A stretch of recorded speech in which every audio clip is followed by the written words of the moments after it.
ආයුබෝවන්. අද අපි කතා කරන්නේ ඊටාම විශේෂ මාතෘකාවක් පිළිබඳව.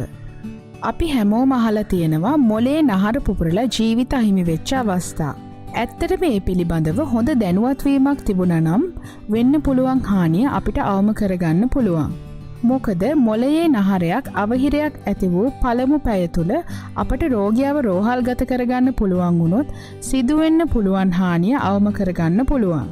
මොලය කියන්නේ අපේ ශරීරයේ ඇති වැදගත්ම ඉන්ද්‍රියක්. මොලය මගින් තමයි අපගේ ශරීරය පාලනය කරන්නේ.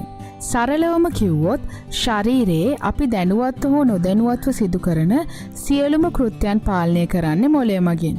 මොලයේ එක් එක් කොටස මගින් ශරීරයේ එක් එක් කොටස පාලනය කරයි. සරලම උදාහරණයකින් පැහැදිලි කළොත් අපගේ පෙනීම පාලනය කරන්නේ මොලයේ එක් කොටසක්.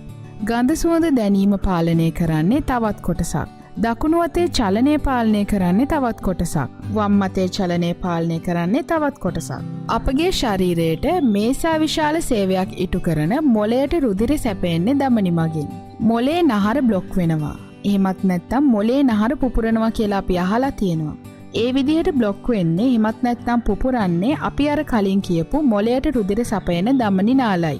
අපි දැන් බලමු ඒ නාල කොහොමද බ්ලොක් වෙන්නේ කියලා. ඒ වගේම පුපුරන්නේ කියලා. සාමාන්‍යයෙන් අපගේ ශරීරයේ මේද තැන්පත් වීමට පටන් ගන්නවා අවුරුදු 35න් විතර පස්සේ. නමුත් සමහර සෞඛ්‍යමය හේතු නිසා ඊට කලින් මේදේ තැන්පත් වන රෝගීන්ද සිටිනවා. මේ විදිහට තැන්පත් වෙන්නේ LDL කොලෙස්ටරෝල් සහ ට්‍රයිග්ලිසරයිඩ්. මේ විදිහට රුධිර නාල වලට මේදේ තැන්පත් වීමෙන් මොලයට රුධිරේ සපයන ධමනි අවහිර වීමෙන් ජීවිතේ පවා අහිමි විය හැකිය. මෙහෙම කාලයක් තිස්සේ මේදේ තැන්පත් වීමක ප්‍රතිඵලයක් ලෙස මොලයේ ධමනි අවහිර වෙන්න පුළුවන්. එහෙම ධමනි අවහිර වීම නිසා ශරීරයට වෙන්න පුළුවන් ඉතා අහිතකර බලපෑම් තියෙනවා. පළවෙනි එක තමයි මොලයට රුධිරේ සපයන ධමනි අවහිර වීමෙන් මොලයේ යම්කිසි කොටසකට රුධිරේ සැපීම ඇන හිටියොත් මොලයේ එම කොටසට හානි වෙන්නට පුළුවන්. එයින් සිදුවන බලපෑම තමයි ඒ විදිහට හානි වෙච්ච කොටසින් පාලනය කරන ශරීරයේ ක්‍රියාවලිය නැවතී යන්න පුළුවන්. ඉතා සරලව පැහැදිලි කළොත් ශරීරයේ දකුණු අත ක්‍රියාත්මක කරන මොලයේ කොටසට හානි වුණොත් දකුණු අත වැඩ කරන්නේ නැතුව යනවා. මේ සිදුවීමට අදාළ ගැඹුරු විද්‍යාත්මක සංසිද්ධිය මේ වෙලාවේ පැහැදිලි කරන්නේ නැහැ. ඒ වගේම තමයි ධමනියේ බ්ලොක් එක නිසා රුධිර කැටියක් සිරවි ධමනිය පුපුරා යන්න පුළුවන්. මේ විදිහට ධමනියක් පුපුරා යෑම තමයි අපි සාමාන්‍ය විවහාරයේ මොලේ නහරයක් පුපුරනවා කියලා කියන්නේ. මෙලෙස මොලේ ධමනි අවහිර වෙද්දී අපිට කලින් අඳුර ගන්න පුළුවන්ද? ඔව් ඇත්තටම පුළුවන්. මොලේ අපිට පෙර දැනුම් දීම් කරනවා.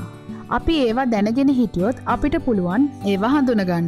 හඳුනගෙන ඉක්මන් වෛද්‍ය උපදෙස් ලබාගෙන සිදුවිය හැකි හානිය අවම කර ගැනීමට. එලෙස මොලේ සිදු කරන පෙර දැනුම් දීම් මොනවාදයි අපි දැන් බලමු.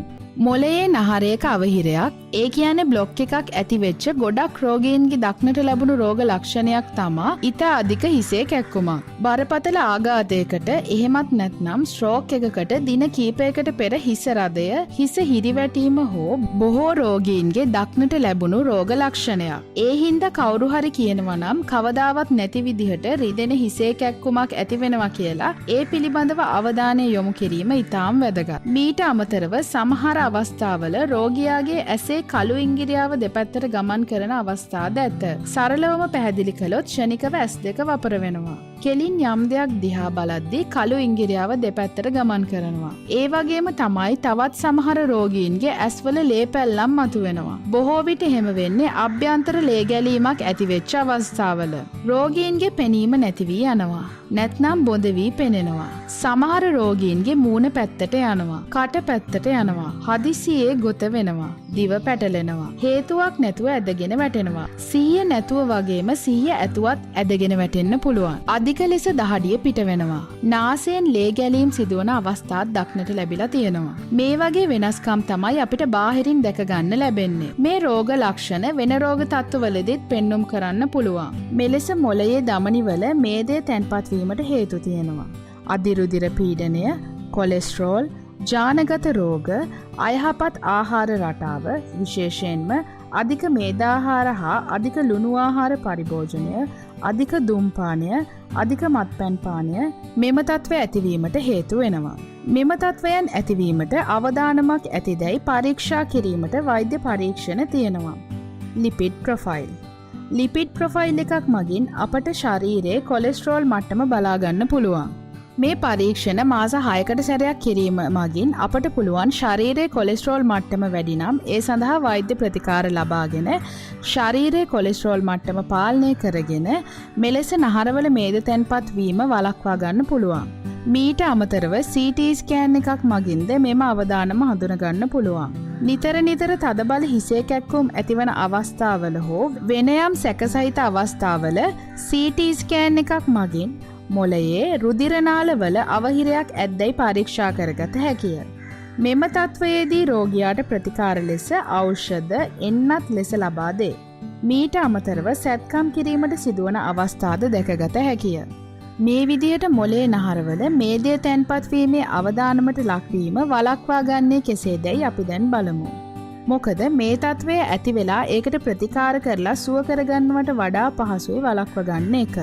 යහපත් ආහාර රටාවකට හුරුවීම මෙහි ප්‍රධානතම කාරණාව වේ. ප්‍රමාණවත් ලෙස ජලය පානය කිරීම, මත්පැන් දුම්වැටි භාවිතා නොකිරීම, ව්‍යායාම කිරීම, අධිරුධිර පීඩනය ඇති රෝගියෙක් නම් දිනපතා නොවරදවාම බෙහෙත් ලබා ගැනීම, කොලෙස්ටරෝල් මට්ටම වැඩි රෝගියෙක් නම් බෙහෙත් හා ආහාර මගින් එම තත්ත්වය පාලනය කර ගැනීම. මොළයේ නහර අවහිරයක් වී පළමු පැය 3 තුල රෝහල් ගත කර ප්‍රතිකාර ආරම්භ කළොත් සිදුවිය හැකි හානිය අවම කරගන්න පුළුවන්. මේ අතරින් පළමු පැය ඊටාම වටිනවා. පළමු පැය තුලම ප්‍රතිකාර ආරම්භ කිරීම තුළින් රෝගියාගේ ජීවිතය බේරා ගැනීමට වැඩි අවස්ථාවක් ලැබෙනවා. ඒ වගේම තමයි අපි මෙම රෝගීන්ව රෝහල් වෙත රැගෙන යාමේදී වඩාත් සැලකිලිමත් විය යුතුයි. කරන්න පුළුවන් හොඳම සහ නිවැරදිම දේ තමයි ඉක්මනින් ඇම්බියුලන්ස් එකක් ගෙන්වාගෙන රෝගියාව රෝහල්ගත කිරීම. නමුත් විනාඩි කිහිපයක් ඇතුළත ඇම්බියුලන්ස් එකක් ගෙන්ව ගන්න පුළුවන් නම් විතරයි මේ ක්‍රමය අපිට භාවිතා කරන්න පුළුවන්. එහෙම පහසුකමක් සපය ගන්න අමාරුයි නම් රෝගියාව වෙනත් ආකාරයකින් වැඩි වේලාවක් නොගෙන රෝහල්ගත කළ යුතුය. එලෙස රෝහල්ගත කරද්දී රෝගියාට පහසු ඉරියව්වකින් රැගෙන යා යුතුය. රෝගියාව වාහනයේ ආසනයක් මත දිගා කරවා ඔළුව පැත්තකට හරවා පහසු ආකාරයකින් ගෙන යා යුතුය. වාහනයේ වේගයෙන් ගැස්සීම් පැද්දීම් වලින් තොරව පරිස්සමින් රැගෙන යා යුතුය. රෝගියාට වාතාශ්‍රය හොඳින් ලැබෙනසේ රැගෙන යා යුතුය. තද ඇඳුම් හෝ ආභරණ හෝ පළඳා ඇතනම් ඒවා ඉවත් කිරීමට හැකි නම් වඩාත් සුදුසු වේ. රෝගියා සිහිසුන්ව ඇතනම් වතුර හෝ වෙනයම් දේවල් පෙවීමෙන් හෝ කැවීමෙන් වැළකිය යුතුය. ඒ වගේම වැදගත් කාරණාවක් තමයි රෝගියාගේ පරණ වෛද්‍ය වාර්තා ඇතනම් ඒවාද අනිවාර්යෙන් රෝගියා කැටුව ගෙන යා යුතුය. එයද ඉක්මනින් ප්‍රතිකාර ආරම්භ කිරීමට උපකාර වනු ඇත. මෙවන් රෝග ලක්ෂණ ඇති පුද්ගලයෙක් ඔබ දුටුවොත් වහාම රෝහල්ගත කිරීමට කාරුණික වන්න. එයින් වටිනා ජීවිතයක් බේරා ගැනීමට අපිට හැකිවනු ඇත. බොහෝ වෙලාවට මොළයේ නහර අවහිරයක් ඇතිවෙච්ච රෝගීන් මිය යන්නේ මේ පිළිබඳ නොදැනුවත්කම හා රෝහල්ගත කිරීමට සිදු වූ ප්‍රමාදයන් නිසාය. මේ වීඩියෝ එකෙන් අපි බලාපොරොත්තු වුණේ මොළයේ නහරයක් පිපිරීමෙන් සිදුවන එක් මරණයක් හෝ වළක්වා ගැනීමට ඔබ දැනුවත් කිරීම. මෙයට අදාළ රසායනාගාර පරීක්ෂණ හා මෙම තත්ත්වය ඇතිවීමට බලපාන හේතු හා මෙම තත්ත්වය වළක්වා ගන්න ආකාරය ගැන ඉදිරි වීඩියෝ එකකින් ඔබව දැනුවත් කරන්න. ඔබ සැමට ආයුබෝවන්.